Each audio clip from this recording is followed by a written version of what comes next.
Coffee Time with Officer Fox, guest starring DEA Special Agent Houdon. X marks the spot.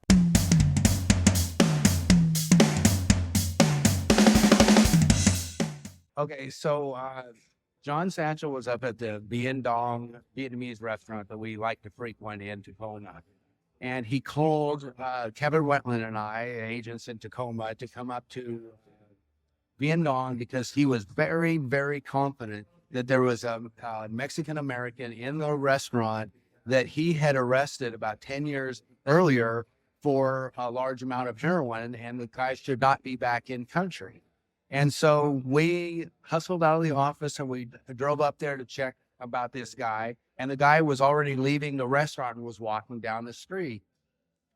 Myself and Wetland started following about 100 yards behind him, and the guy immediately was nervous and was looking back. We grabbed him, and because Satchel was so convinced that he was an illegal returnee to the United States, we brought him down to the DEA office.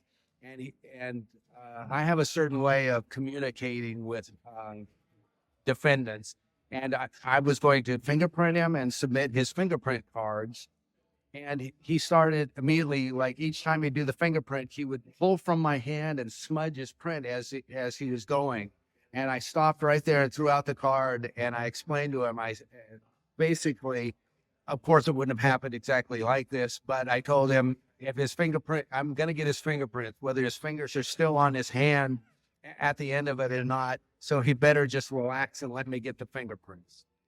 So I fingerprinted him, and 25 back then, I think we had to fax the fingerprints to NCIC. They get back to us, yes, he is in fact this person that had been arrested by DEA Seattle 10 years earlier for a large heroin case. So we were going to arrest him as an illegal returnee.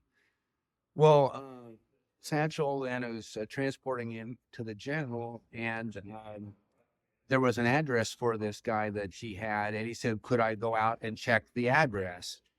And I went out and checked the address, knocked on the door, and they said they didn't, that he used to rent from that place, but, you know, there wasn't, they didn't really have a connection to him or anything.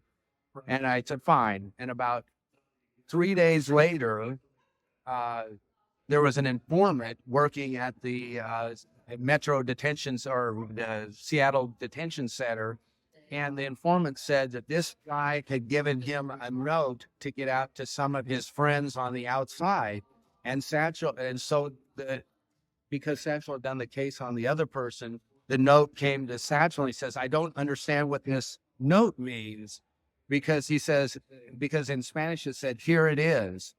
And it was a shape of a triangle, an odd-shaped triangle, and there were these X's on the triangle. And Satchel didn't know what it meant, but I came into the office and he looked at it, and he showed me the note with the triangle and the X's, and I said, holy shit.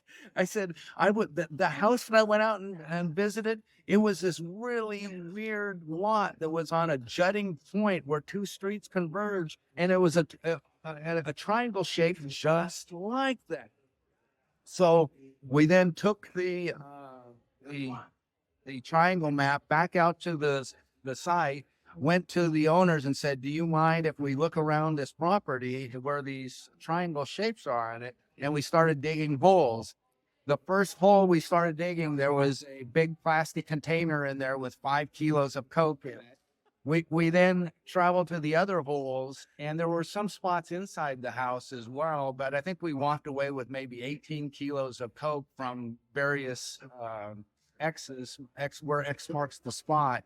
And but there were some where we didn't ever find anything, so we thought maybe it had been removed before or something of that nature. But we always called that case the Treasure Island investigation, because really it started from nothing. And other than Satchel seeing this guy, here's where the person lives. We saw that it was a triangle shape, and the guy gave the note to the wrong person at the detention center. And so we got his stash of coke, and he was charged with that as well. That's a good story. Yeah.